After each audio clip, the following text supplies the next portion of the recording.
What's good, YouTube? Your boy 21 here, bringing you guys another episode of DN Duel series. Starting off, as you guys can see, playing up against Qliphoth. Now, my gadget build I'm using is a build I was just testing out last night, and it is basically the same deck I was running, minusing Kages for the hands, and then I added another D prison to the main, making them 42 card. Man, I was just testing it out to see how I like it. And I talked to a buddy of mine, and we both just decided on just keeping the Kage in, because Kage does cause for explosive plays and cause for plus in the hands. When I did extensive testing with the hands, they were only good when I had a good hand, and Kage was good keeping my momentum and catching people off guard by spamming out the field and doing damage. So the hands, I took my deck back to normal when the hands would really do much. So as you guys can see, I set the ice hand and set the wire top going first, because I felt like it was the most important play. But I wanted to catch the back row off guard, and I felt like T King, I didn't want to run to a bottomless like he usually does. And as you guys can see here, I went for Goldfish because I had a fire hand, but I didn't top deck the creature spot was really good. I went for Goldfish, and he activated skill drain, and I activated wire tap. Now he tried to chain another skill drain. I told him you can't chain a regular trap to a counter trap, which is very ironic, because as you guys see in this duel right here, the same scenario is going to happen, where it's like they activate a trap, I activate my counter trap, and they try to activate another normal trap card to on the same chain. And a lot of duelists, surprisingly, do not know that you cannot do that. You can only you can only chain a counter trap to a counter trap, and then once effects resolve, new chain starts, and then you can chain your effects. So in that last scenario, when Traptor from Aurelio hit the field, then he could have chained his skill drain from Aurelio's effect. But anyway, as you guys can see, I opened up pretty good creature swap and the wire taps, etc. And this player did pretty much the same thing, where he tried to chain skill drain to my wire tap, and I'm like, no bro, you cannot do that. And it was kind of a little argument in the chat, as you guys can see. And I'm surprised a lot of people do not know this, but I guess it's DN, and I guess a high rating on DN don't mean you know your rulings that well, which is understandable, because I don't know my rulings that well either. So I'm just going for a slow tempo gadget right now. I'm pretty sure I bottomless to this one monster, so I guess he didn't expect me to have bottomless, because he did summon the forgot the Qliphoth guy name. I think Helix or whatever his name is. So I'm just gonna go B-face gadget. He already burnt himself for 2,000 using skill drain, and he burnt himself twice with 800. He's gonna pay another 800 right now. And in any other scenario, or where if I didn't have creature swap, him paying 800 to bring out the guy he just saw, well, I guess he didn't pay 800. But I see he is gonna pay 800 because he's gonna I'm gonna be able to take that his guy right now. So in any other scenario, if I didn't have creature swap, let's say creature swap or something else like a I don't know, MST, I'll be kind of screwed, because right now, even though I'm higher on life points, he has his disc on in his hand, and if I didn't get rid of that monster he has in his field, the Qliphoth monster he has in the field, I'll be in pretty much a losing situation. So I'm just gonna creature swap his guy, and he's gonna pretty much scoop it up. He didn't expect the creature swap as I figured, and because it would have been game over anyway. I had game right there. So I'm playing up against Shaddols now. I believe it's a Shadow Light. So I'm gonna open up pretty good. Thunder King, Kage, Red Gadget, and creature swap.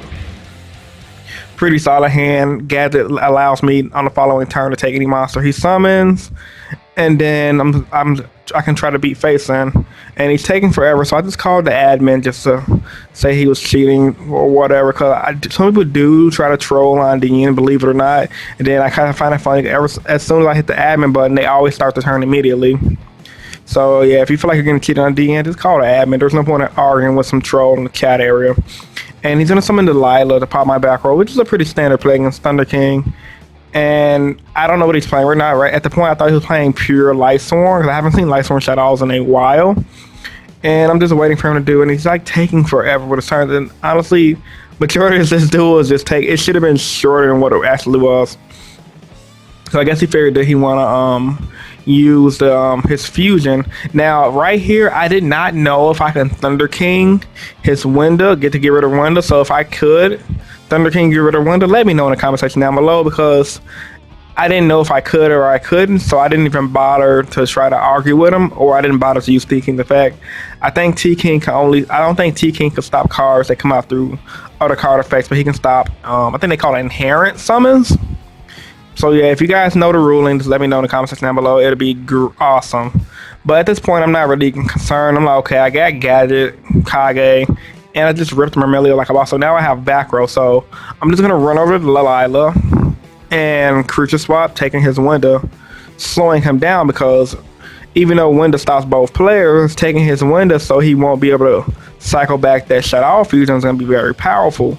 And basically keeping a window on my field is gonna allow me to beat over phase versus just sitting around looking retarded. So he's saying his thinking, and I'm thinking like, dude, what do you have to stop creature swap? You can't lance me. There's nothing pretty much he can do. So I just set the bottomless, and I'm sitting on his window, ending my turn, and he's viewing his extra decks. I'm thinking he's gonna either go a Shadow Fusion, and I have the bottoms for Fusion Monster, and he tried to go Swigmata, so I guess he was gonna try to make a Exceed play, and I guess he forgot I had the bottoms, and he just scooped it up. And last but not least, the boss battle of the day, I'm playing against Denko Sekka Shaddols, and he opens up Denko Sekka, which really shits on my hand, because as you guys can see, I have breakthrough skill, I have wiretap, and I have Vanity's Infinite, but Gadget and Myrmilio. So in any other scenario that this hand would be good, but because he's playing Denko Sekka, the hand was kind of lackluster, and I didn't even bother to set anything. I just passed, because I'm like, okay, I run 3 Kages, 3 Goldfish, I'm gonna draw one of them eventually. And so yeah, I just discarded the MST to get out the way in my turn. And I'm pretty sure he's not going to set anything. And the reason why I didn't set anything versus just setting everything with to get rid of Denko Sekka is because I don't want him going off with Rogue MSTs, Squigmata, because he don't know what I'm playing. So I set up into back row. He might think I'm playing a meta deck. So I felt like it was smarter to keep everything in my hand until I can find a way to get rid of Denko Sekka.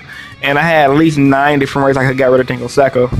One being either drawing Kage or Goldfish, like you've seen right here, or me drawing a creature swap, and or me drawing my Raigeki. So now I'm in a pretty good position. Goldfish and Giga X, so drawing the Goldfish to support either the Myrmilio or Red Gadget in the hand, and I'm just kind of set forward at this point, and I am in a really good position no matter what deck he's playing. He could have been playing Qliphoths or whatever. I was just in a good position because that back row is powerful right now. So he goes for Raid, and I'm like, yeah, he's definitely playing Shaddols, and I break the skill to Raid on the summon, thinking that maybe he don't get his effect. I wasn't too sure on that part, but since I break the skill, and he just basically set 2 pass, I'm like, okay, I guess he don't get his effect. Because I was actually kind of curious, did he get his effect? Well, I think the break the skill would have negated him milling 2, but I didn't know. And I told him no in the chat because I felt like the end phase, people might lose some of the end phase effect is an actual effect versus whatever, but then the guy told me he thinks it's a cost. I'm like, okay, yeah, that is true, because it is cost to actually keep them on the field. So there's nothing to get about that, but I didn't want him shifting through his deck a lot. So I'm going to use my Giga X effect now again to search through my deck, and I'm going to grab another 10 Goldfish, I believe, because there's really nothing else special I should be grabbing. Now, if this was going into a game 2 or game 3, I more than likely would have grabbed the Quacking Mirror Power Hand to stop anything he said, because as you guys already know, Quacking Mirror Power Hand has the effect that negates the flip effect of any card, light and dark monster that he battles, basically, or negate the effect of any light and dark monster that he battles in general. And I'm sorry about my phone going off, but it just keeps going off. So I go Goldfish into Myrmilio, pop back row, because I want to waste down his resources and his damage his life points. I'm sitting on a wire tap, so I was in a pretty much good position to go off and not have to worry about him stopping me. And this is why I love wiretap over cards like, what the card am I thinking about? Sorry guys, Trap Stun, there we go. Because some people, a guy at my locals told me he think I should take out wiretap to Trap Stun. I told him like, wiretap is good because it's a counter trap and it can be chained to, and that really can make or break a duel. And then not to mention, wiretap could actually stop Trap Stun. So in a game where you have a bunch of back row with one wire tap and your opponent tries to go trap stun, you could chain wire tap to the trap stun versus having another trap stun and both of you guys are just playing the trap stun game. I don't like playing the trap stun game with people, so I just leave it as it is. And right now I'm in a pretty good position. If he tries to do anything, I have to negate him. I had the warning. I got the Abyss Dweller, so if he does play Shadow Fusion, he's not going to plus. And at that moment, I knew I was in a pretty much good winning position. And he has the Soul Charge. I'm like, crud. Soul Charge, but I'm like, okay, whatever, nigga. I got Raigeki. And he burnt his life points below the 2,000 mark. So I'm like, okay. On my following turn, I can do multiple things. I can either, if he leaves one of his monsters on the field, I can just either make Black Sheep of Corn, burn you for 1,000 on one of your monster, but then again, I risk the chance of him attacking Honest. So I feel like the better play on the following turn, as you guys will see, I'm just gonna go Goldfish, Heartland Draco, attack directly for game because he's not gonna set back row, and that was one of the best reasons why I love Heartland Draco as a card. It's pretty techy and it can win games because it catches people off guard. So with all that being said, I hope you guys enjoyed the video. If you did, give it a big thumbs up, show your support. I'm hoping you guys are all having a happy Thanksgiving, and if any of you guys are coming out to ARG Chicago, don't be afraid to say hi. I'm gonna be there wearing my North Face jacket and etc. So if you're a new viewer or a random straggler to the channel, I do tons of daily content. I try to upload, get at least 5 videos up a week. So if you haven't subscribed yet, just hit that subscribe button. And also, for all of my fellow subscribers and people who are watching this video, comment down in the comment section below what did you think about today's duel. And also comment down in the comment section below how some duels may have won for you guys this week. This was Jumbo21 with DN Duel Series number 10. Rate, comment, subscribe, and I'm out, guys. Deuces, have a good day.